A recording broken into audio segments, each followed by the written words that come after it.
I saw our son-in-law mocking my wife's burn scars at the holiday dinner. My daughter laughed.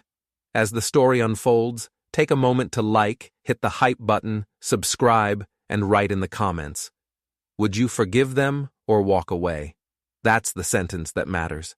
Everything else, the drive up to their house in suburban Portland, the perfectly staged charcuterie board, the imported wine Trevor kept explaining like we were idiots who'd never tasted anything that cost more than $15. None of that matters. What matters is that Trevor Wilson made a joke about Elaine's face, and Claire laughed. I was standing in their kitchen when it happened. Their kitchen is something out of a magazine, all marble counters and stainless steel appliances that look like they've never been used for actual cooking. Everything in Trevor and Claire's house looks like it's never been used, like it's all just there to be photographed and admired and posted online with carefully chosen captions about gratitude and blessed living and finding joy in the simple things. Except, nothing in their house is simple. Everything costs money and looks like it costs even more. The dining room was full. Trevor had invited some business associates, people he wanted to impress with his beautiful house and his beautiful wife and his carefully curated life. Claire had invited her friends, the ones who photograph every meal like it's a museum exhibition, the ones who talk about authenticity while staging every moment of their lives. Everyone was dressed like they were attending a funeral for someone important. Dark colors, expensive fabrics, the kind of jewelry that whispers instead of shouts. I was refilling my water glass when Trevor raised his wine and started talking. He does that, talks at people instead of to them. He was going on about family and gratitude and tradition, all the words that sound good in public but mean absolutely nothing when you actually examine them. His voice has this practiced quality, like he's rehearsed every casual remark until it sounds spontaneous. Then he said it. You know, Claire's mom used to be quite the beauty queen before. Well, he paused. The pause was deliberate, calculated for maximum effect. He smiled that smile he uses when he thinks he's being charming. Let the silence do the work. Before life got a little too hot to handle. The room went quiet for exactly 1 second. I watched it happen. I watched the moment land. Then someone laughed. One of Trevor's business partners, some guy in an expensive suit who probably thought he was supposed to laugh. Then Claire laughed. Not a polite laugh, not an uncomfortable laugh. A real one. The kind that says she thought it was funny. I turned and looked at Elaine. She was sitting at the far end of the table, and her hand had come up instinctively to touch her jawline. The scarring runs from just below her left ear down to her collarbone, a landscape of pale, tight skin that never quite figured out how to heal properly. 34 years, and she still reaches for it when she's embarrassed, when someone makes her feel ugly, when someone reminds her that she looks different, damaged, less than what she used to be. Trevor kept smiling. Claire kept smiling. The guests went back to their conversations like nothing had happened, like Trevor hadn't just publicly humiliated an old woman for the crime of surviving a fire, like Claire hadn't just laughed at her own mother's pain. I stood there holding my water glass, and I didn't say a word. I didn't stand up. I didn't throw a punch. I didn't do any of the things people imagine they'd do in moments like this. I started counting. I counted the people in the room. 14, including us. I counted the number of times Claire glanced at me to see if I'd react, to see if I'd make a scene and embarrass her in front of her perfect friends. 3 times. I counted the seconds it took for Elaine to lower her hand and pick up her fork again, to pretend she was fine, to make herself smaller so other people could feel comfortable. 11 seconds. Then I counted something else. I counted the number of times I'd swallowed things like this. The small cuts. The little dismissals. The way Trevor talks to me like I'm furniture that occasionally needs to be acknowledged.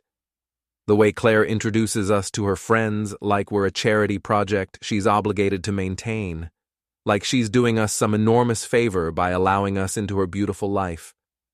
The way she's rewritten our family history in her head so that she's the self-made success story, and we're just the embarrassing prologue she had to overcome.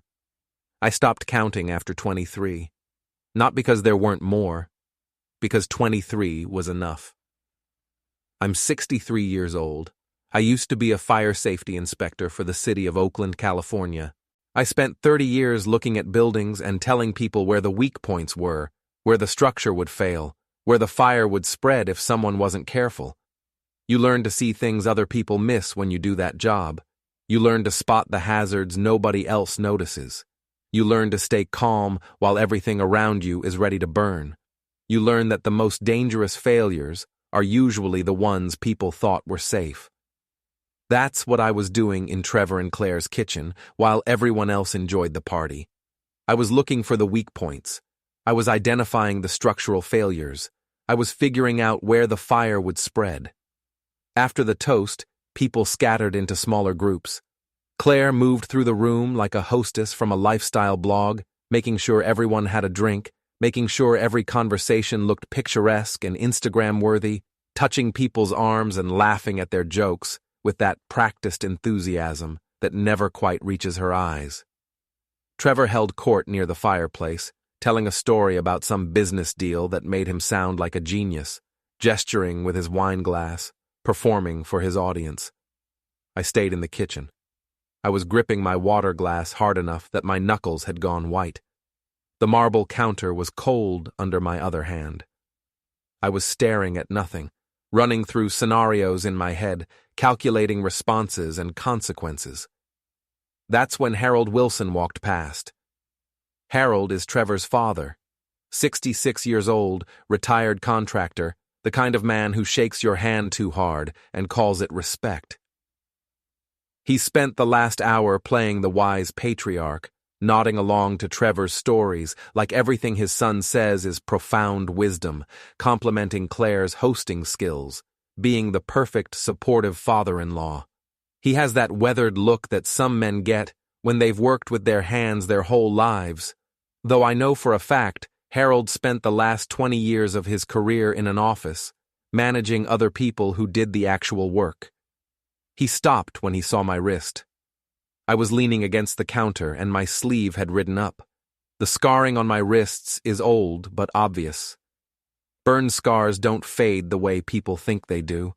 They don't disappear with time and good intentions and expensive creams.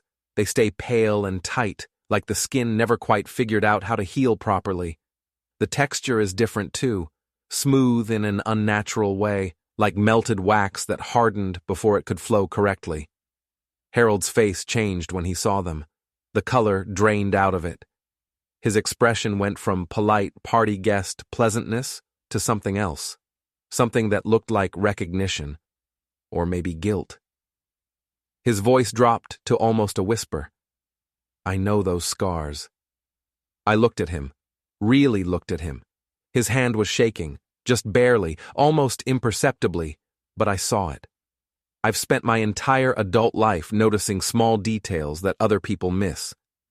A trembling hand isn't subtle when you're paying attention. Do you? I said. It wasn't a question. It was a statement, a challenge, an invitation for him to explain exactly how he knew. Harold tried to recover. He forced a smile that didn't reach anywhere near his eyes, said something vague about how tough those injuries must have been, how lucky we were to survive, how terrible fire injuries can be. Standard sympathy language. The kind of thing people say when they want to acknowledge something without actually engaging with it. But he didn't ask what happened. He didn't ask where the burns came from. He didn't ask when or how or any of the questions a normal person asks when they see scars like mine. He said, I know those scars, like a man who knows exactly where they came from. Like a man who's been carrying something for a long time. Like a man who recognizes the signature of his own work. He walked away before I could say anything else. I watched him go back to the living room, watched him pour himself another drink from the expensive bottle Trevor had been showing off earlier, watched his hand shake again when he brought the glass to his lips.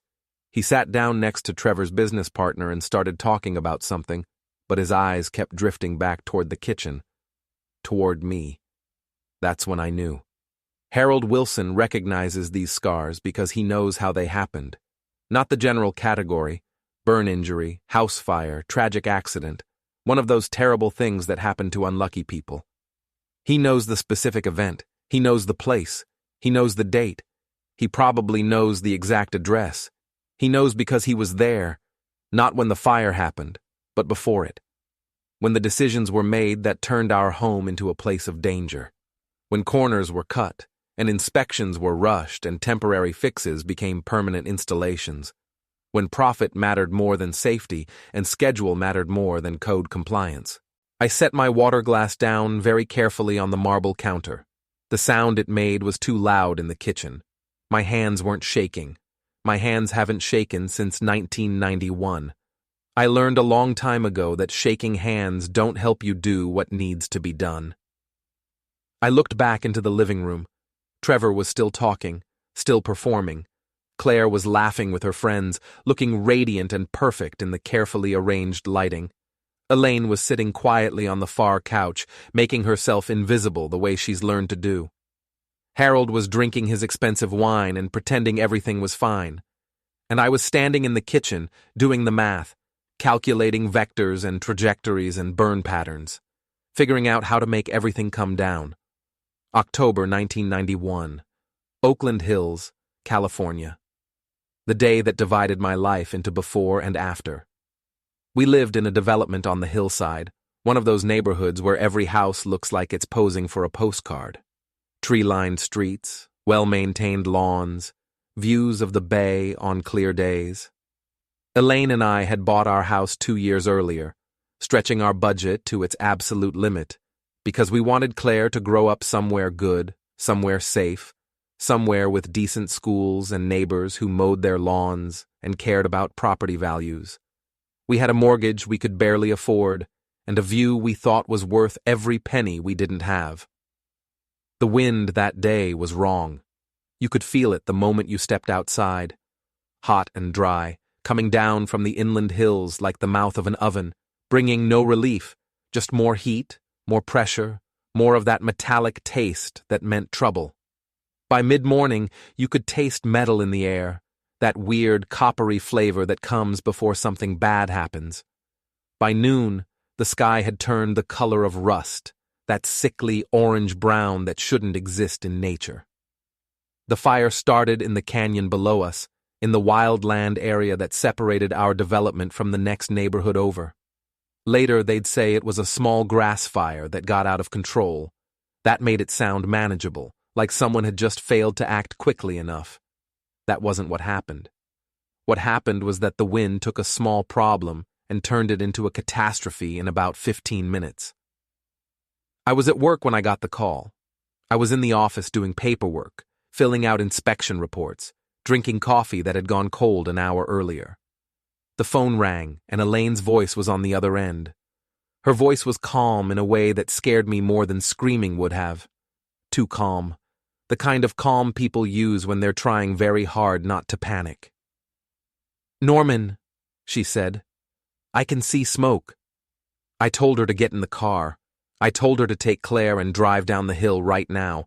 Don't pack anything. Don't grab photographs or jewelry or any of the things people think they need. Just get Claire and go. Get out of the hills. Get to flat ground. Get somewhere the fire can't follow. There was a pause, a long pause. Then she said, "I can't get to the car. The driveway's blocked." A tree had come down across the driveway. Not a whole tree.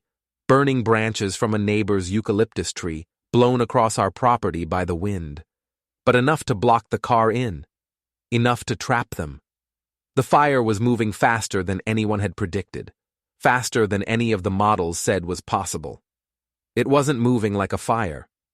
It was moving like a living thing with intention, jumping from roof to roof, turning entire blocks into ovens in minutes. Houses that had stood for 30 years were gone in 20 minutes. I drove up that hill doing 90 on roads that were built for 35. Police were trying to set up roadblocks, but the whole system was breaking down in real time. There weren't enough officers, Weren't enough fire trucks. Weren't enough of anything except panic and smoke and people running. People were leaving their cars right in the middle of the street, doors open and engines still running. I saw a woman running barefoot down the center line, holding a bird cage. Her footprints marked the asphalt. I also saw a man trying to attach a garden hose to a fire hydrant, as if that could possibly help. Our street was already burning when I got there. Not one house, not two houses. The entire street. Every building on both sides producing flames and smoke like they'd been designed for it, like this was their purpose. The heat was visible. You could see it in the air, the way it wavered and bent, the way it turned everything behind it into a mirage. I left my car in the middle of the road and ran. The heat hit me like a wall, not like summer heat, not like standing in the sun too long, like standing too close to a furnace when someone opens the door, like something solid that you have to push through. The air tasted like melted plastic and burning insulation, and something sweet and wrong that I later learned was people's belongings turning into smoke. Furniture and clothing and family photos all becoming the same chemical smell. Our front door was glowing, not red, orange. The paint had bubbled up and was starting to peel, curling away from the wood in long strips. I kicked it twice before it gave way, the wood splintering around the lock. The heat inside was worse. The smoke was black and low, filling the house from the ceiling down like someone was pouring ink. You couldn't see. You could barely breathe. Every breath felt like swallowing glass. I found Elaine in the hallway. She'd been trying to reach Claire's room, crawling under the smoke. She was on her knees, one arm covering her face, coughing so hard her whole body was convulsing. Her hair was smoking. Not on fire yet, but smoking, the ends turning black and giving off that terrible smell of burning protein. Her shirt had holes in it where embers had landed. I grabbed her and pulled her back toward the door. She fought me at first. She wanted to get to Claire. Her baby was in there. She couldn't leave without Claire. Then she understood that I was going back. She screamed once. Just once. The smoke cut it off. Then she didn't make any sound at all. I got her outside and laid her on the lawn that we'd paid a landscaping company too much money to install. Then I went back for Claire. The smoke was worse now. The hallway ceiling was on fire. Claire was in her crib, crying, her face red from the heat and smoke, but still breathing, still alive. I wrapped her in a blanket that was already too hot to touch and ran. By the time I got both of them down the hill to where the ambulances were staging, Elaine's jaw and neck were already blistering. Not little blisters. Huge ones, the size of golf balls, filled with clear fluid. The EMTs cut her shirt off, and I saw how bad it was. She'd been standing directly under a heating vent when the ductwork failed and superheated air had poured down on her like water. Like someone had turned a faucet of fire onto her face and neck. She spent 3 months in the hospital. 12 weeks of burn treatment and skin grafts and infection protocols and pain that made her scream in her sleep. Claire spent 2 weeks being treated for smoke inhalation. I spent 6 weeks in and out, getting skin grafts on my wrists and forearms, the places where I'd grabbed the door frame and the crib railing without thinking about what I was touching. That fire took 25 lives and destroyed 3,000 homes. The lawsuits went on for years. Insurance companies fighting with each other, homeowners fighting with contractors, everyone pointing fingers at everyone else, the city, the utility companies, the fire department. Nobody wanted to be responsible. One of the names that kept coming up in the aftermath was a contractor named Harold Wilson. Harold Wilson's company had done retrofit work on electrical systems in several hill neighborhoods in the year before the fire. Quick jobs, paid for by a city grant program that was supposed to improve fire safety by updating old wiring. The irony of that still makes me want to laugh in a way that has nothing to do with humor. The investigations after the fire turned up problems. Multiple properties where the work had been done too fast, where corners had been cut, where temporary fixes had been installed instead of permanent solutions, where inspections had been rushed through or skipped entirely. The city was overwhelmed and the contractors knew it. They knew they could get away with substandard work if they kept the schedule tight and the paperwork clean. Harold Wilson's company wasn't the only one that cut corners, but they were one of the biggest, and they worked on our section of the development. I know this because I kept every piece of paperwork from that time, every insurance document, every investigation report, every news article, every legal filing. I kept it all in a banker's box in the back of our hall closet, and for 34 years I've looked at it maybe twice. Once, right after everything happened, when we were trying to figure out who to sue and whether we had any chance of getting enough money to rebuild our lives. And once about 10 years ago, when Claire told us she was engaged to Trevor Wilson and I pulled out the box to check something that was bothering me in the back of my mind. The name, Wilson. I remembered seeing it in the fire investigation documents. I found it on the third page of a report about electrical compliance in the Hill neighborhoods. Harold Wilson, owner of Wilson Contracting Solutions, had signed off on temporary electrical work at 4700 addresses in Oakland Hills between January and September 1991. Temporary work that was supposed to be followed up with permanent installations within 6 months. Our address was on that list. 4712 Grizzly Peak Boulevard. The permanent work was never completed. The fire happened in October. Wilson Contracting Solutions dissolved in November. Harold Wilson started a new company under a slightly different name 6 months later in Sacramento, far enough away that nobody connected it to the Oakland disaster. I put the box back in the closet and didn't say anything to Claire. What was the point? She was in love. Trevor seemed decent enough in small doses. Harold wasn't Trevor, and maybe I was wrong. Maybe it was coincidence. Maybe Harold Wilson was a common name and I was connecting dots that didn't connect. But I wasn't wrong. I knew I wasn't wrong when I saw his face tonight. When he looked at my scars and said, "I know those scars," with that tremor in his voice. When he walked away like a man who'd just seen a ghost he thought he'd buried. Now, driving home from Trevor and Claire's house, I know exactly what I'm going to do about it. Elaine sits in the passenger seat, quiet. She's been quiet the whole drive, looking out the window at the dark suburban streets. Finally, she speaks. Her voice is soft, careful. "You heard what he said, didn't you?" She means Harold. The whispered comment in the kitchen. She was watching, even though she pretended not to be. "Yeah," I say. "I heard." "Norman." She turns to look at me. Her face in the dashboard lights shows the scarring clearly.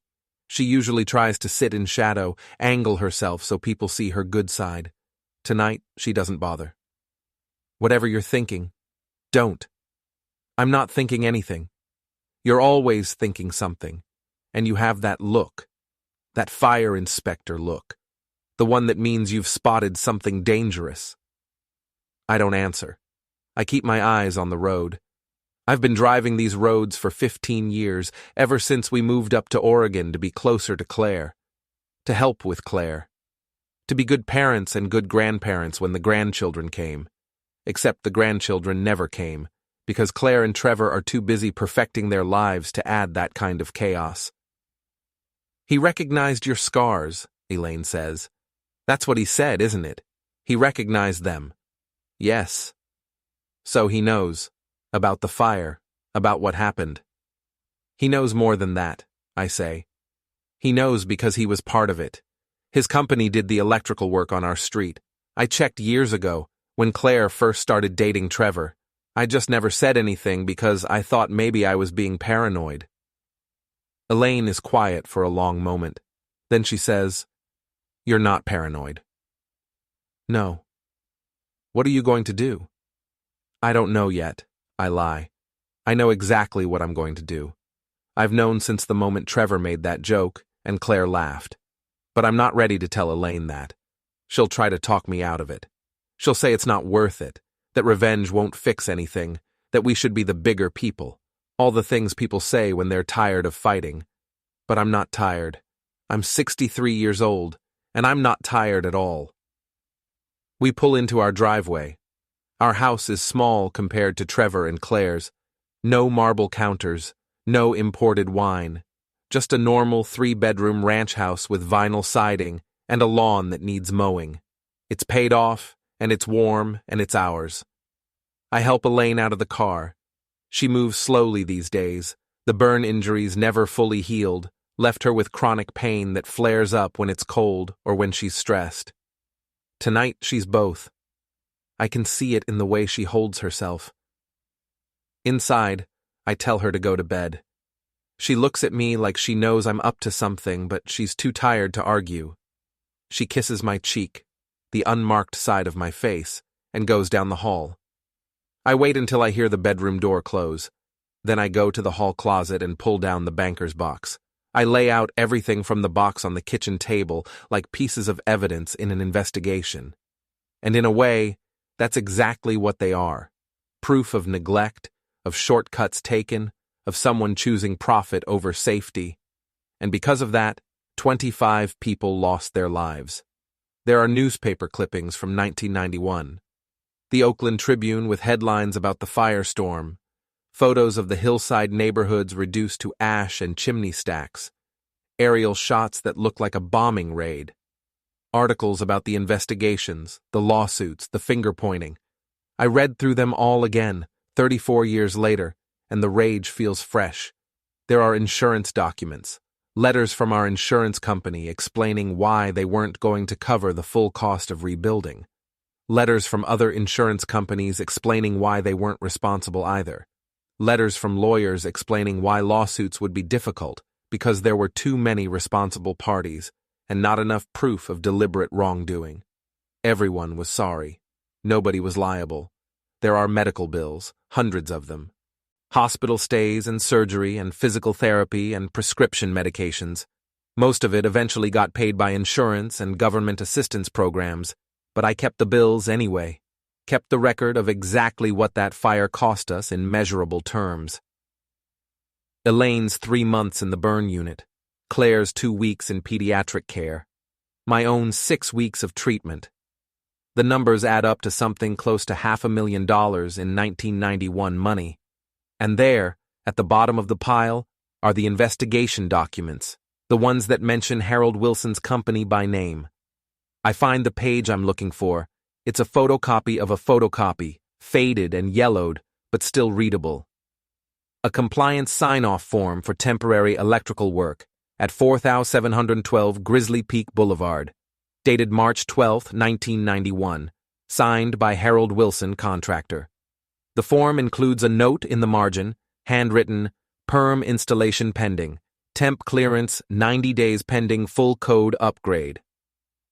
90 days.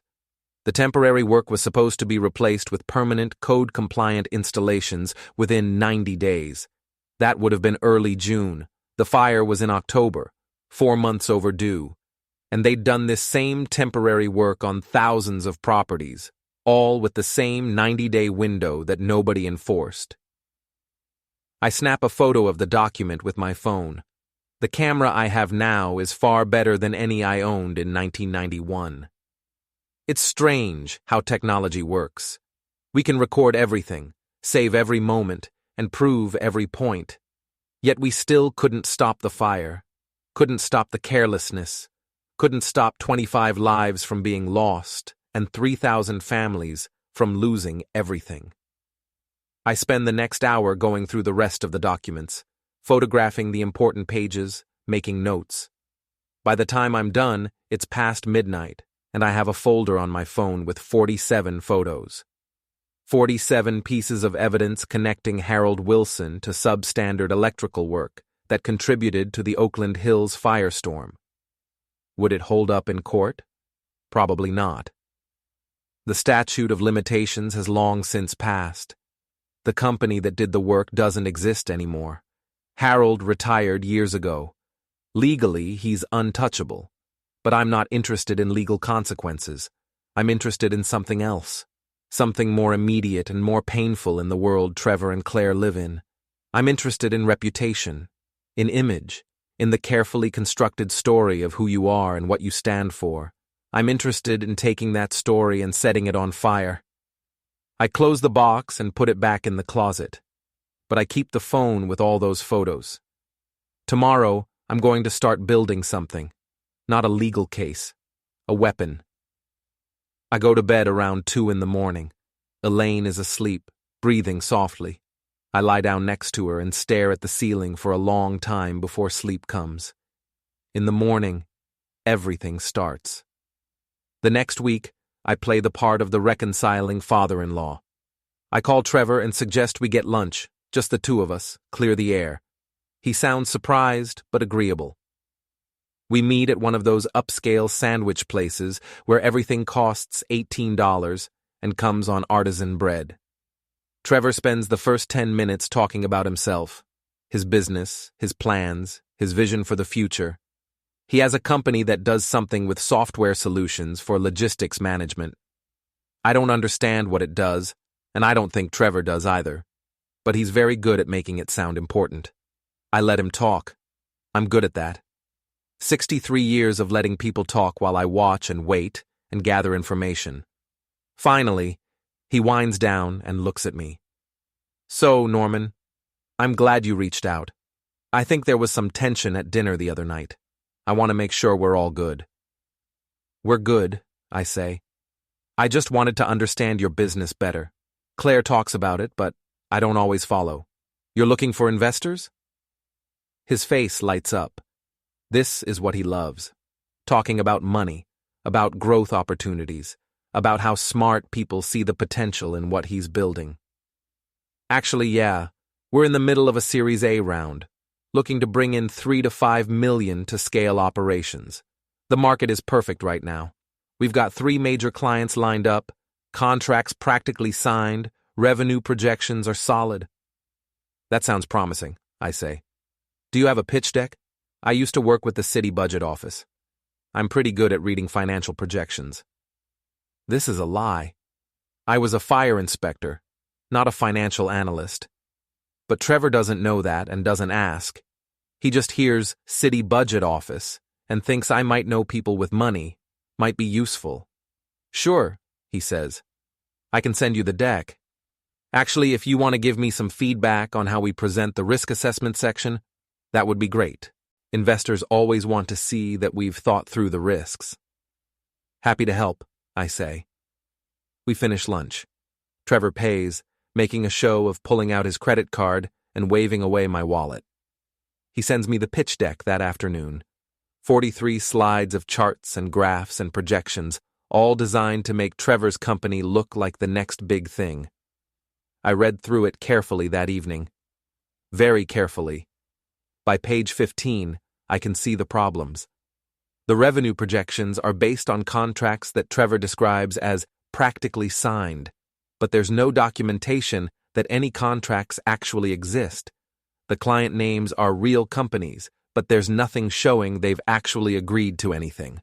The whole deck is built on a foundation of optimistic assumptions presented as facts.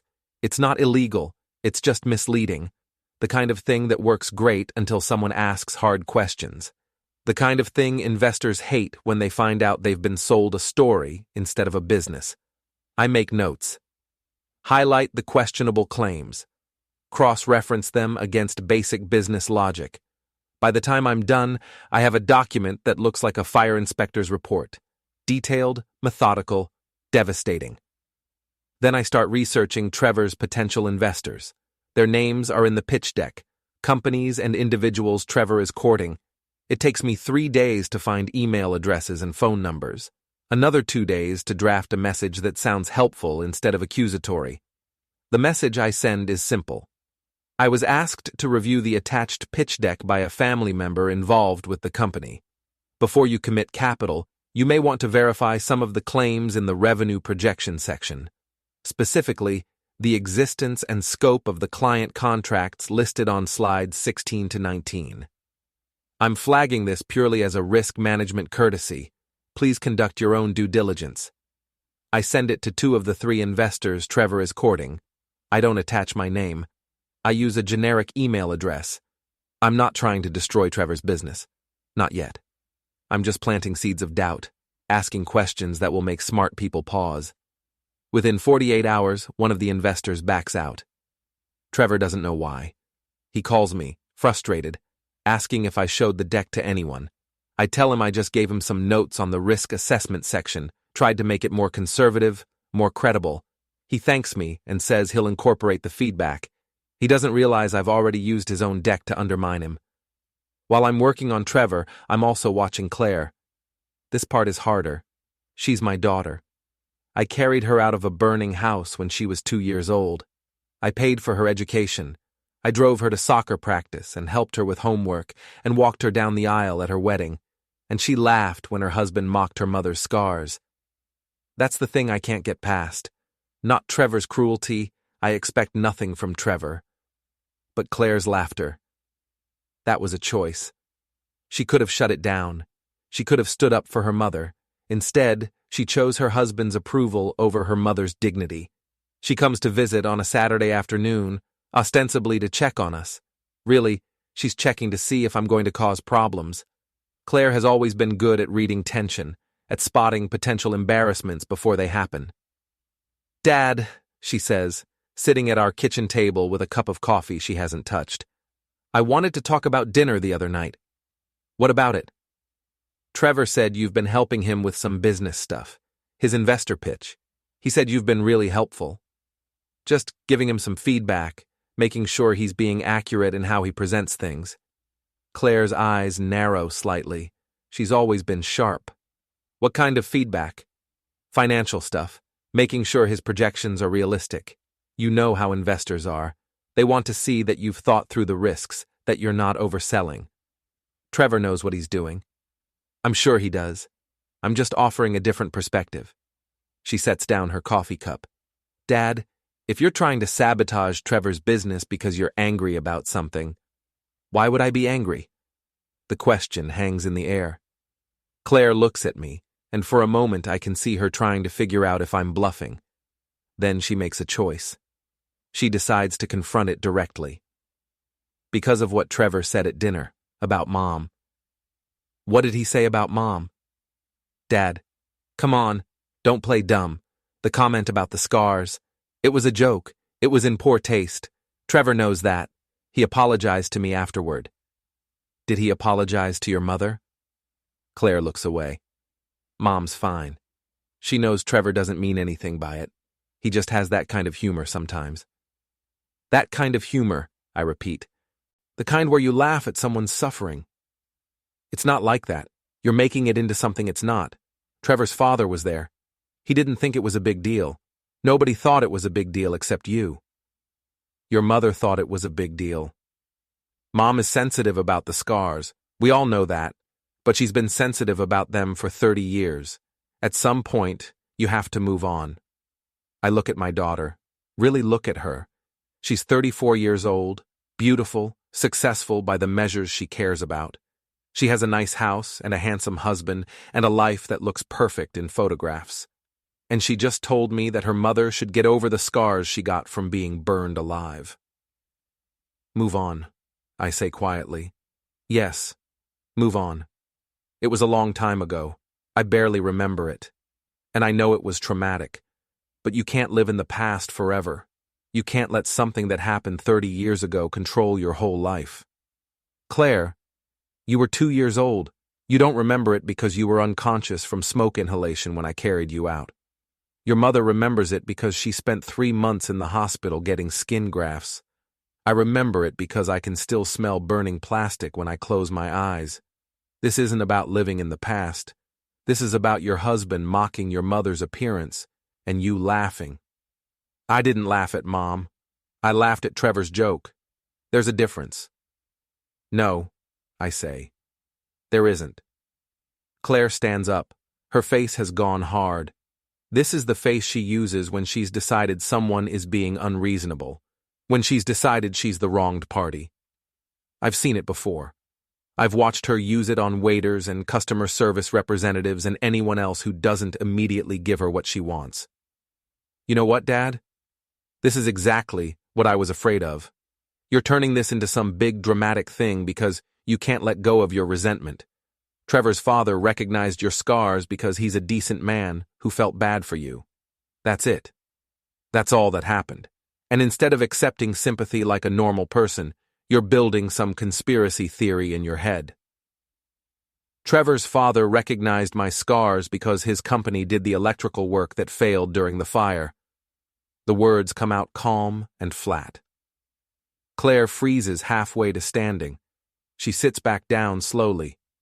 What? Harold Wilson. Wilson Contracting Solutions. They handled temporary electrical retrofit work on our street in early 1991. Work that was meant to be replaced with permanent installations within 90 days. That never happened. 7 months later, the Oakland Hills firestorm struck. 25 lives were lost, 3,000 homes destroyed. Your mother was almost among them. You were too.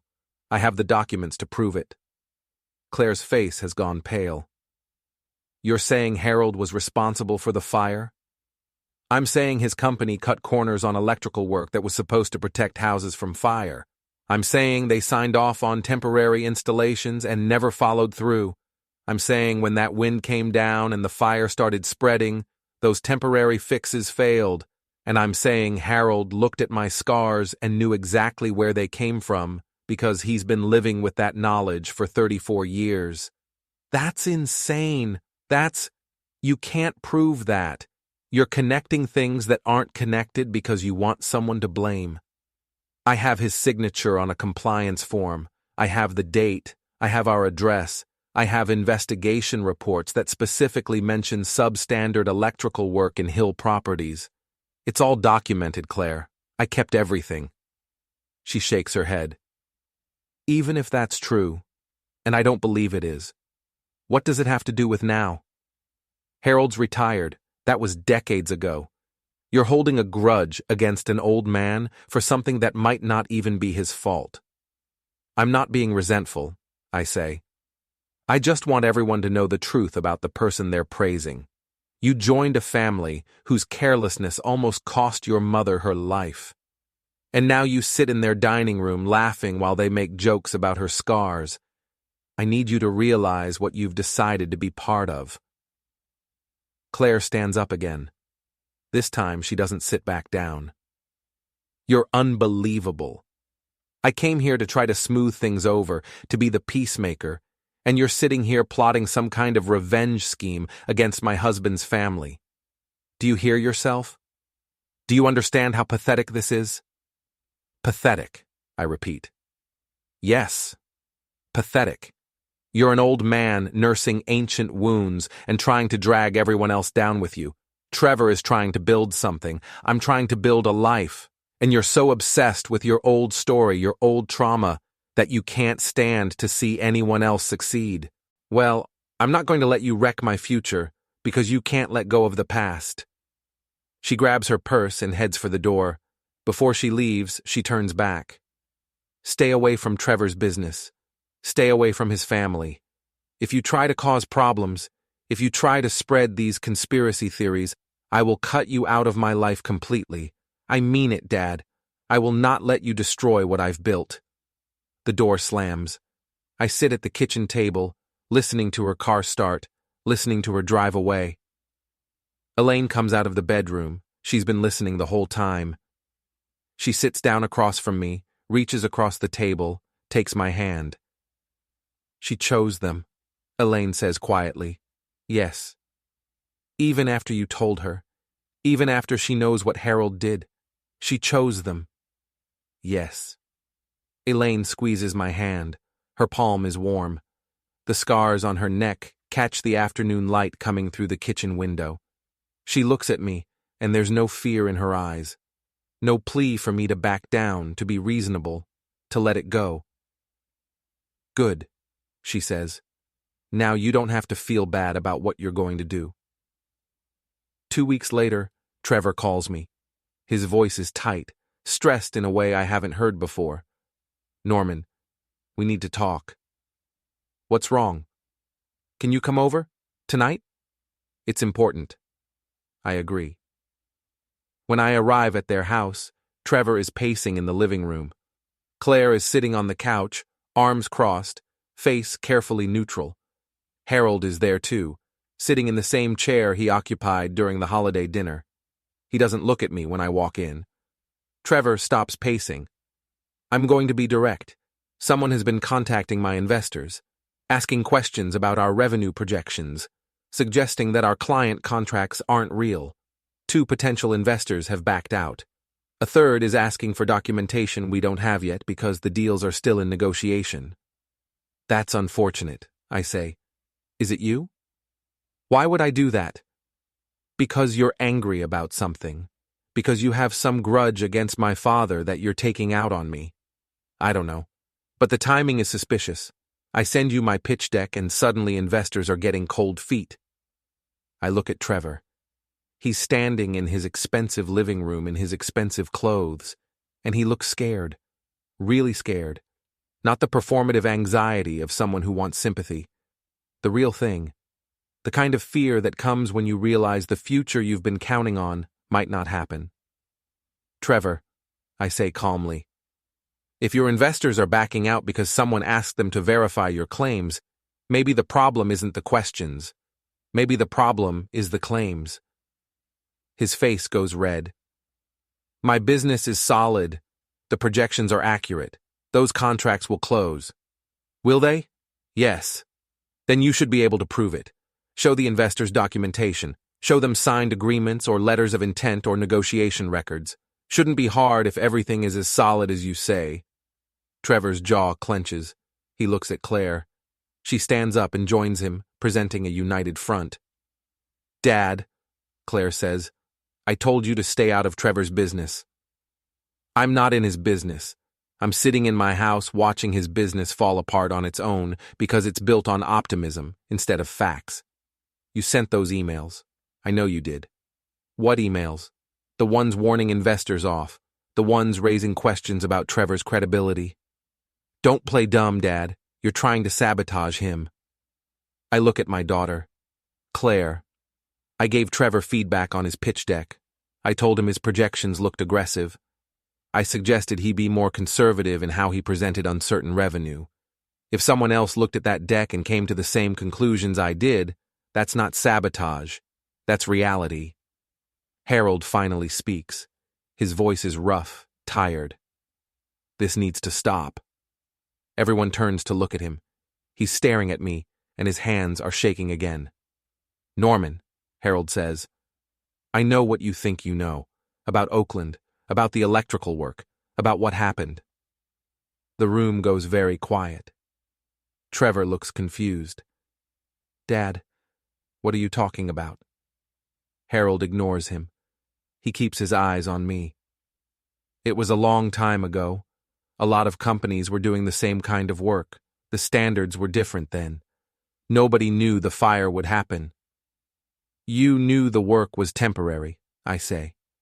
You signed forms saying it would be completed within 90 days. It never was, on thousands of properties. We were going to finish the work. The contract got extended. We ran out of time. 25 people ran out of time. 3,000 families ran out of homes. My wife ran out of unblemished skin, but you ran out of time. Trevor's confusion is turning to alarm. Someone explain what's happening right now. I turn to Trevor. Your father's company did substandard electrical work on hillside properties in Oakland in 1991. Temporary installations that were supposed to be upgraded but never were. When the Oakland Hills firestorm hit in October, those temporary fixes failed. The fire spread faster because of inadequate electrical protection. My house burned. My wife was injured. Your father knew all of this when he sat in your dining room and listened to you mock her scars. Trevor looks at Harold. Dad? Harold's face has gone gray. It wasn't like that. The fire wasn't our fault. There were investigations. We were cleared. You dissolved your company 1 month after the fire, I say. Changed the name and moved to Sacramento. That's not what innocent people do. We couldn't operate in Oakland anymore. The lawsuits were everywhere. It didn't matter if we were actually responsible. We would have been buried in legal fees. So you ran. We survived, Harold snaps.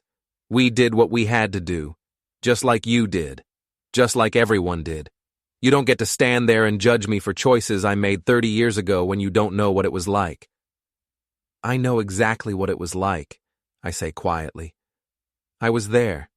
I pulled my family out of a burning house while you were in Sacramento starting over. Clean slate, new company, no consequences. The room is electric with tension. Claire is looking back and forth between Harold and me like she's trying to solve an equation.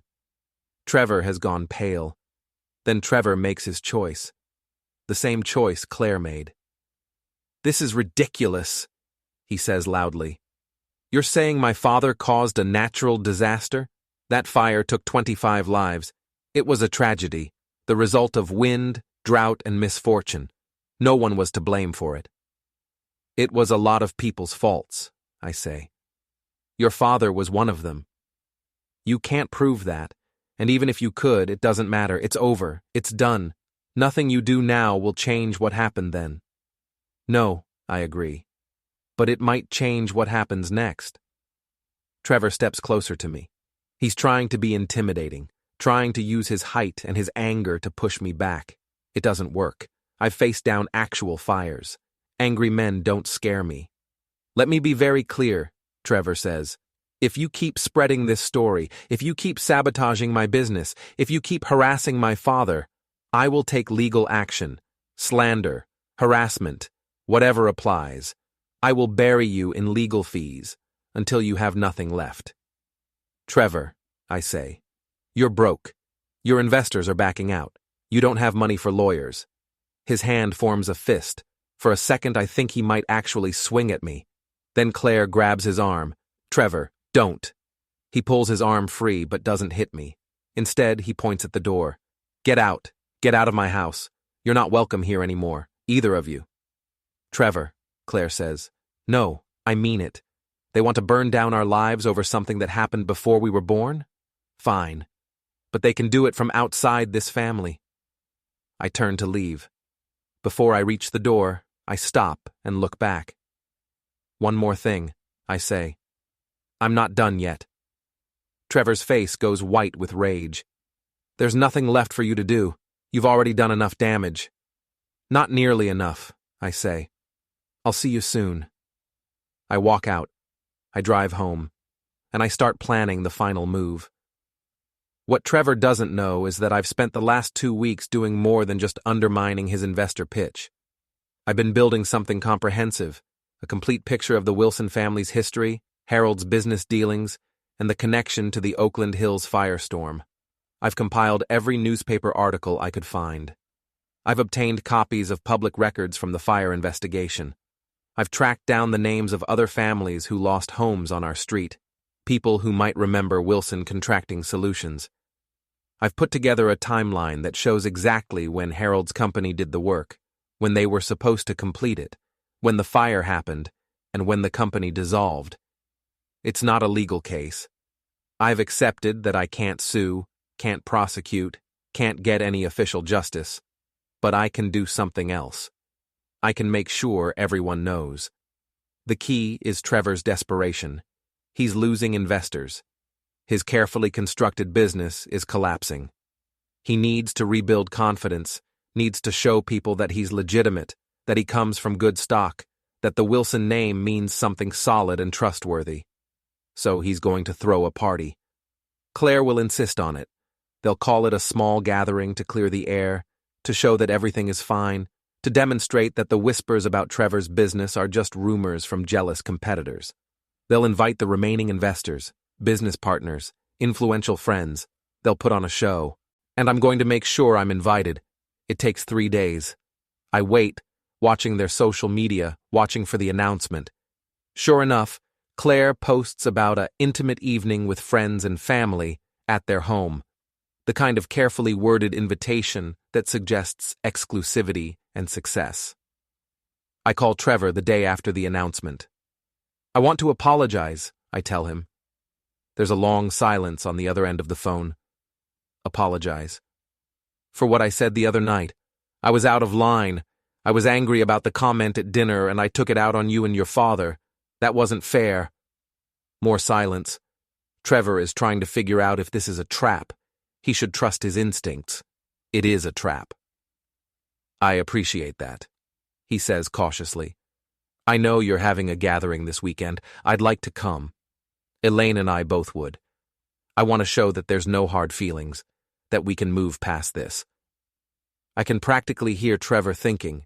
He's weighing the options. Having us there could be awkward, but refusing could make him look petty, could make people ask questions about why he's excluding his wife's parents. And maybe, if we show up and play nice, it will help smooth over some of the investor concerns. Show that even the skeptical father-in-law has come around. Let me talk to Claire, he says. It takes another day. Finally, Claire calls. Her voice is cold but controlled. You can come, she says. But Dad, if you cause a scene, if you say anything about Harold or the fire or any of that, we're done. Completely. I mean it. I understand. Do you? Because I need you to understand that this is my life. This is my marriage. This is my future. And I won't let you ruin it because you can't let go of something that happened 30 years ago. I understand, I repeat. I'll be on my best behavior. She doesn't believe me, but she wants to believe me. That's enough. The gathering is Saturday night. I spend the days before preparing my presentation. I keep it simple, a thumb drive with a folder of documents, photos, and a few video clips I've found in news archives. Everything is organized, labeled, ready to display. I practice what I'm going to say. I keep it calm, factual, devastating. Elaine watches me work. Friday night, she sits down next to me at the kitchen table where I'm reviewing everything one more time. Are you sure? She asks. Yes.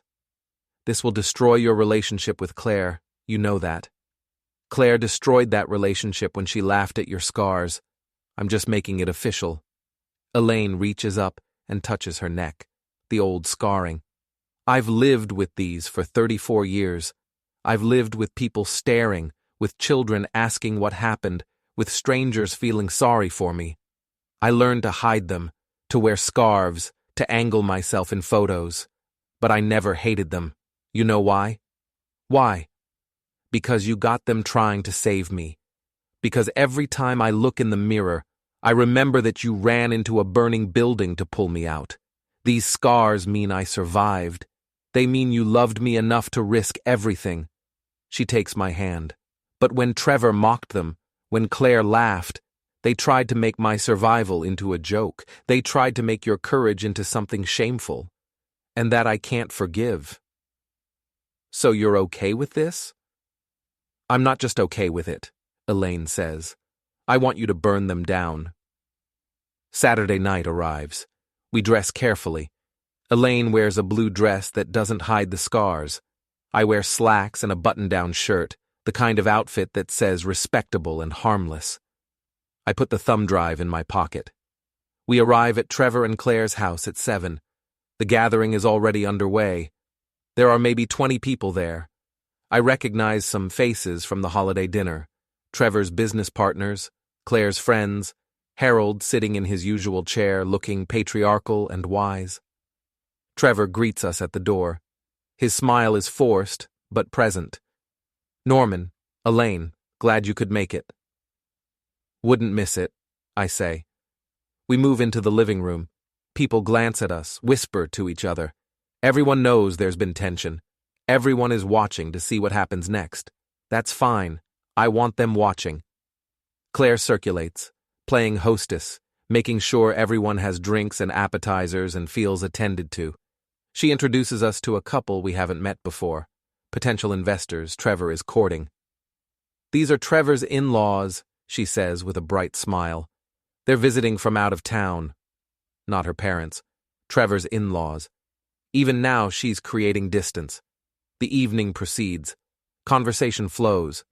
Trevor holds court, telling stories about his business vision, about the markets he's targeting, about the future he's building. He's good at this, charismatic, confident. If you didn't know the revenue projections were fiction, you'd believe every word. Around 8:30, Trevor taps his wine glass. Everyone, if I could have your attention for a moment. The room quiets. Trevor positions himself in front of the fireplace, Claire beside him. They look like they're posing for a magazine spread. Perfect couple in perfect home with perfect life. I just wanted to thank everyone for coming tonight, Trevor says. The last few weeks have been challenging. There have been some questions about our business, some concerns raised by people who maybe don't understand what we're building. But having all of you here, having this support, reminds me why we're doing this, why we're building something that matters. He goes on, talks about integrity and vision and trust, talks about family and legacy. He gestures to Harold. My father taught me that reputation is everything, that you build trust through actions, not words. That's the foundation we're standing on. Harold nods, looking dignified and proud. No one in this room except me and Elaine knows what that foundation is actually built on. Trevor finishes his speech. People applaud politely. Then he makes his mistake, the one I've been waiting for. Before we wrap up, Trevor says, I want to address something directly. There's been some tension with family, some misunderstandings, but I believe in clearing the air, in transparency. So, Norman, since you're here, if there's anything you want to say, anything you want to address, now's the time. Let's get everything out in the open and move forward. He's smiling. He thinks he's being magnanimous.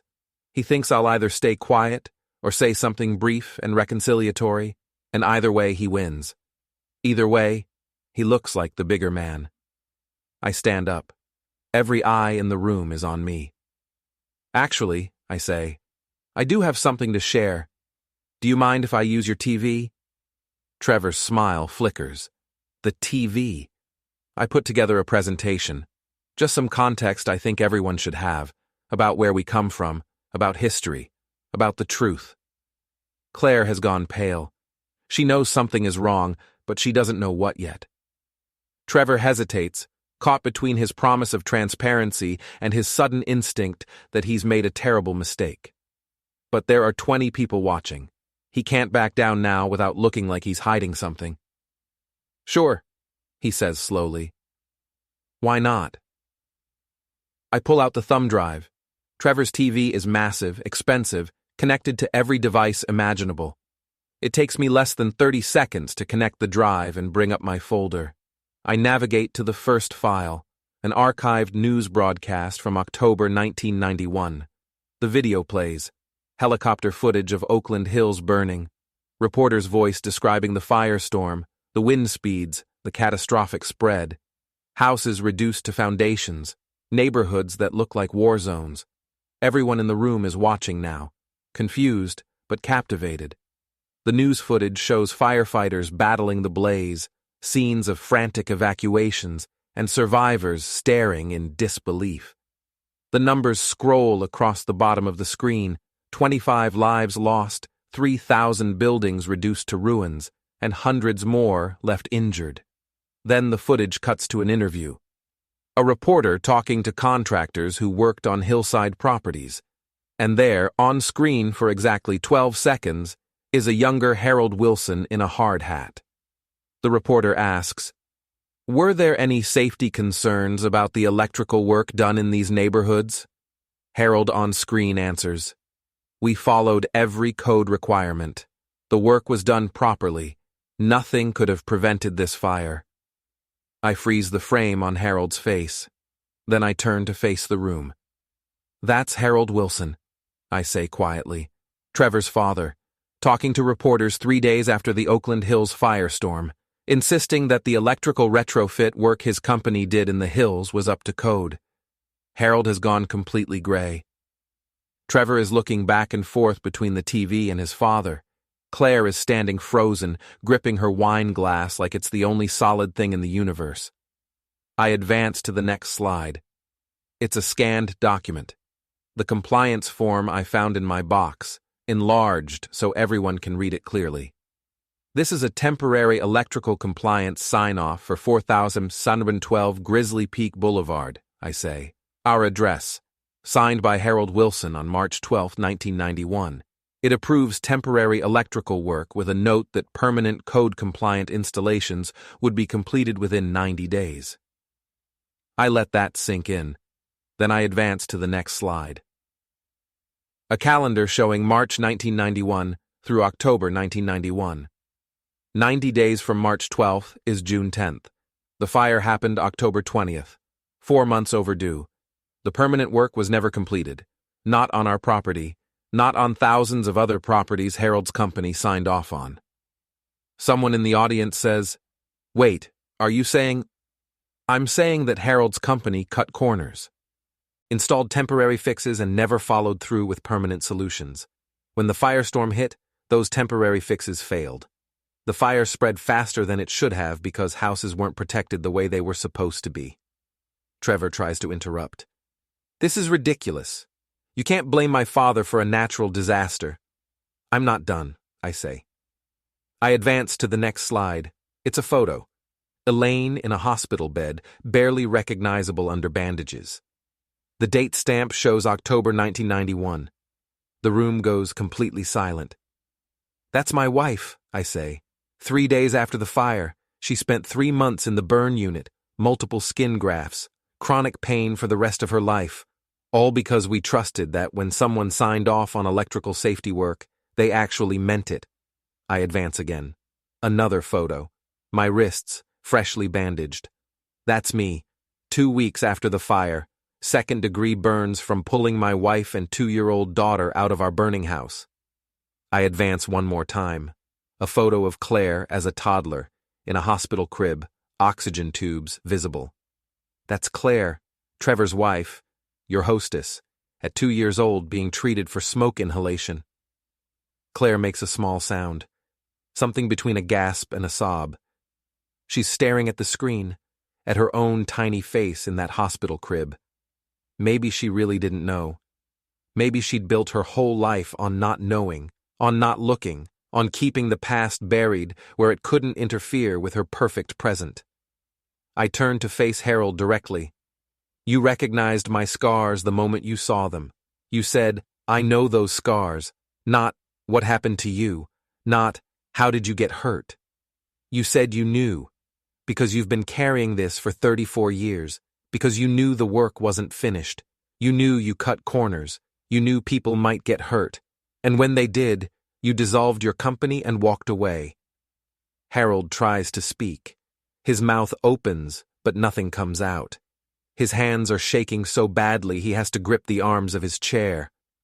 Trevor finds his voice. "You can't. You're making accusations you can't prove. This is slander.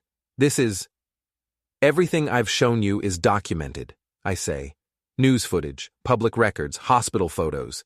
It's all real, it's all true, and everyone in this room now knows it."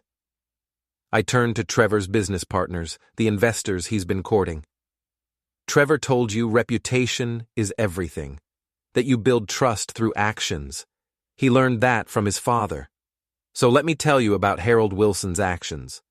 When the lawsuits started, when people started asking questions about substandard electrical work, Harold didn't fight to clear his name. He disappeared, changed his company name, moved to a new city, started over, clean slate. I pull out one more document, Trevor's pitch deck, the page showing his revenue projections. Trevor's doing the same thing. Look at this. Contracts practically signed. Projected revenue based on pending agreements. It's fiction. It's optimism presented as fact. It's the same corner cutting his father taught him. Promise something, collect the money, deal with the consequences later. Trevor's face is purple with rage. Get out. Get out of my house right now. I'm not done. Yes, you are. Leave now before I force you out. I don't move. I look around the room at all the watching faces, the investors, the friends, the people whose approval Trevor and Claire live for. Trevor mocked my wife's burned scars at a holiday dinner, I say. Made a joke about how life got too hot to handle, said she used to be pretty before the fire. And my daughter, his wife, laughed. They laughed at scars she got because Harold Wilson's company didn't finish the job they were paid to do. They laughed at the proof of his father's negligence. I turn back to Trevor. He's moved toward me, fists clenched. He's going to hit me or throw me out, and honestly, I don't care which. I've said what I came to say, but I have one more thing. I look directly at Trevor, then at Claire, Then at Harold. I make sure every person in this room can hear me clearly. You don't get to laugh at her scars and keep your name. Trevor lunges at me. Two of his friends grab him, hold him back. He's shouting something, but I can't hear it over the noise in the room. People talking, people leaving, people pulling out their phones. Claire is crying now. Real tears, not the decorative kind she uses for sympathy.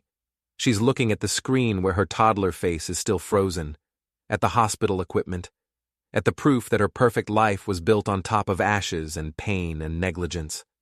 Harold has his face in his hands, not crying, just sitting there, broken, finally exposed. I look at Elaine. She's standing tall, her scars visible in the bright living room lights, and she's not hiding anymore, not making herself smaller, not apologizing for surviving. I take her hand, and we walk to the door. Behind us, Trevor's perfect gathering has collapsed into chaos. Investors are leaving. Friends are whispering. The carefully constructed image of the Wilson family is burning down in real time, and I'm the one who lit the match.